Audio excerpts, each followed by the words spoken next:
Forget everything Hollywood told you about the ultimate apex predator, because the reality of Spinosaurus aegyptiacus is far more bizarre, chaotic, and structurally confusing than any movie monster.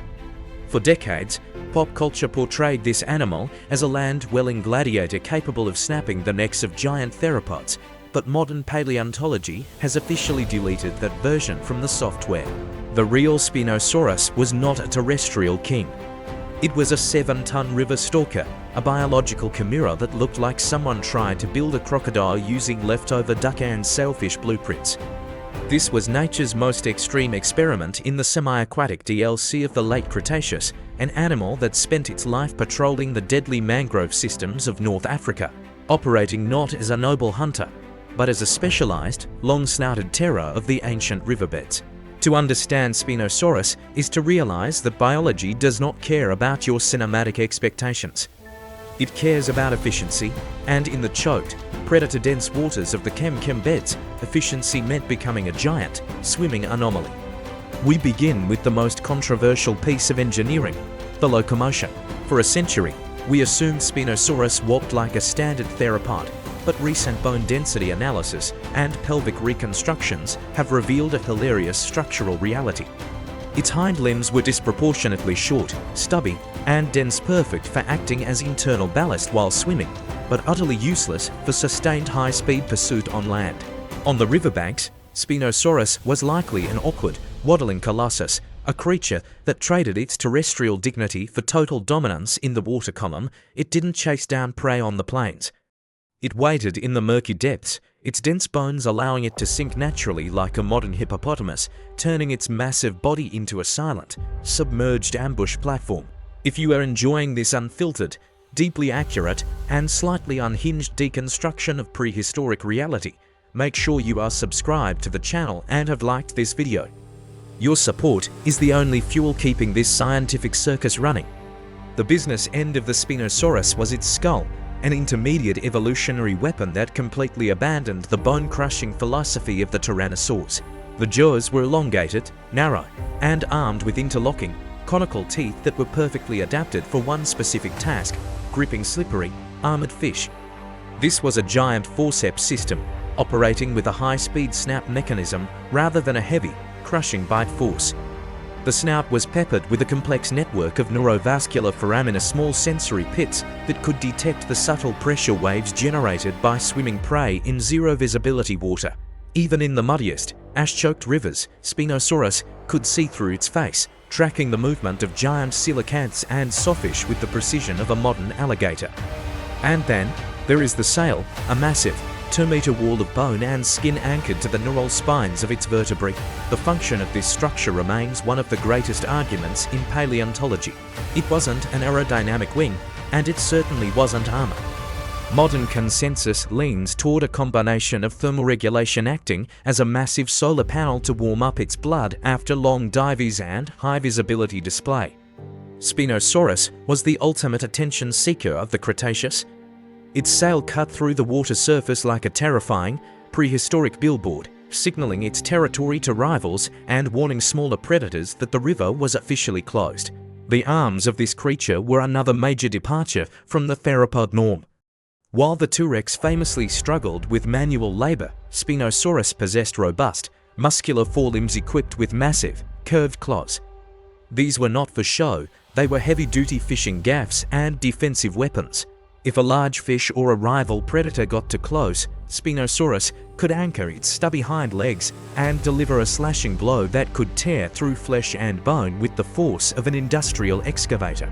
It was a lifestyle of specialized violence, a creature that lived at the exact intersection of land and water, exploiting a niche that allowed it to grow to a length exceeding 15 meters while avoiding direct, prolonged conflict with the giant land-dwelling Carcharodontos.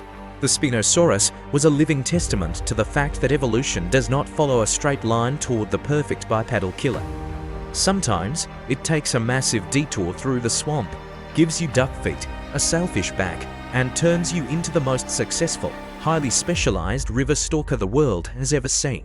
as we dive deeper into the specific mechanics of its underwater propulsion system and how its flat, paddle-like tail completely rewrote the textbook on dinosaur swimming, we find an animal that was fundamentally designed to rule the Cretaceous rivers with an iron, fish-centered grip. The absolute peak of the Spinosaurus design update came with the recent discovery of its caudal vertebrae, which completely flipped the paleontological community upside down and left Hollywood animators in a state of collective panic. For decades, every textbook depicted Spinosaurus with a standard, stiff theropod tail used for balance on land. But the fossil record dropped a massive patch note. Its tail was actually a massive, flat, vertical paddle, looking exactly like the tail of a giant newt or a crocodile. This was a propulsion engine built for the deep. By undulating this biological, or from side to side, Spinosaurus could generate serious forward thrust underwater, converting its 15-meter frame from an awkward terrestrial waddler into a high-speed submarine dreadnought. On land, this tail was an aerodynamic disaster, making the animal back-heavy and unstable. But in the river, it was pure engineering genius. Spinosaurus didn't care about its terrestrial pasture because it was too busy being the undisputed dictator of the aquatic ecosystem. The menu for this river stalker was a catalogue of prehistoric nightmares, dominated by Onchopristis, a giant, 8-meter sawfish armed with a snout covered in barbed spikes. Hunting an Onchopristis was not a game for a delicate animal, it was a heavyweight aquatic brawl. Spinosaurus would submerge its dense, heavy body, using its face sonar to track the vibrations of the giant fish in the muddy currents. The moment the sawfish crossed its trajectory, those narrow, high-speed jaws would snap shut with lightning velocity. But a single bite wasn't enough to secure an 8-meter fish that was actively trying to tear you apart with a weaponized snout. This is where the massive, muscular arms came into play. Spinosaurus would drive its giant, curved hand claws into the fish, gaffing it like a deep-sea fisherman, before hauling the thrashing monster onto the shallow mudflats to terminate its existence. This was high-stakes, high-caloric fishing, a specialized lifestyle that allowed Spinosaurus to avoid competing with land-dwelling giants like Carcharodontosaurus while enjoying an endless buffet of river monsters.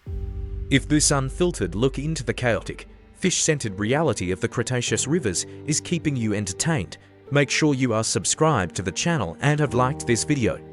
Your clicks are the only thing keeping our evolutionary field guides alive.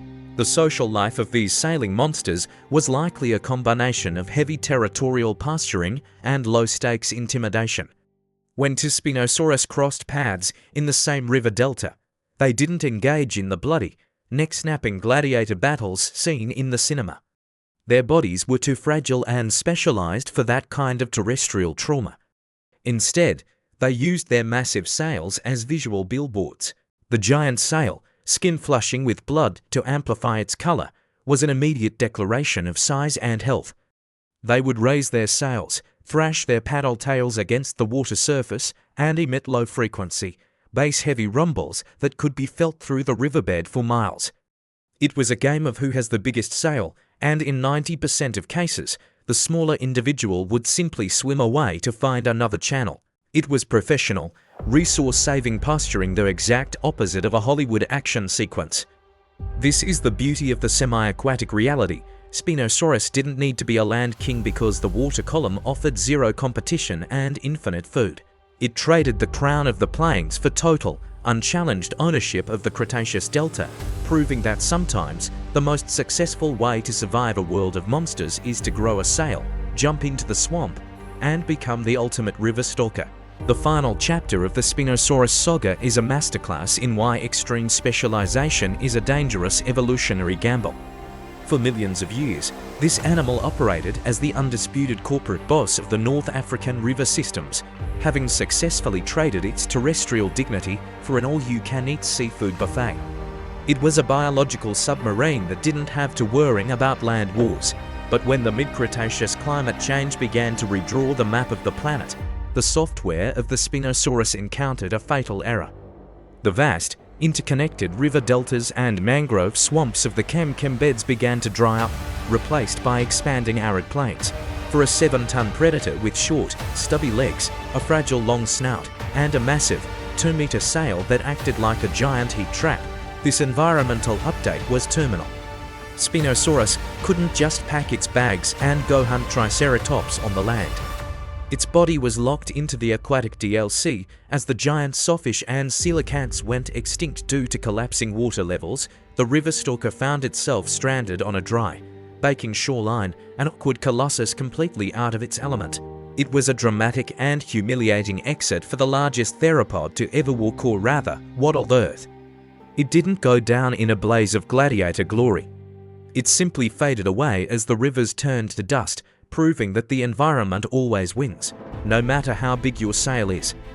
Yet, the destruction of the real Spinosaurus was only the beginning of its second life in human pop culture, where it spent decades being misrepresented as a terrestrial superpredator. Today, as paleontology continues to drop new fossil updates, we are finally embracing the chaotic, fish-centered truth: Spinosaurus was not a T-Rex clone. It was something far more fascinating, a giant, sail-backed crocodile duck that proved evolution has a wild sense of humor. If this entertaining, deeply accurate, and slightly sarcastic journey through the swamps of the ancient world has changed the way you look at prehistoric icons, make sure you are subscribed to the channel and have liked this video. Your engagement is the only thing keeping our scientific excavation team from being eaten by modern, smaller, but equally aggressive river stalkers. The era of the giant sailing dinosaur is permanently closed, leaving behind a fossil record that continues to give textbook publishers nightmares. Spinosaurus remains the ultimate symbol of prehistoric weirdness, a creature that looked physics in the eye, jumped into the mud, and ruled its watery kingdom with an iron, webbed foot. This is the final transmission from the Cretaceous Delta, the ultimate curtain call for the sky's favorite submarine, and the definitive proof that truth is always weirder than Hollywood fiction.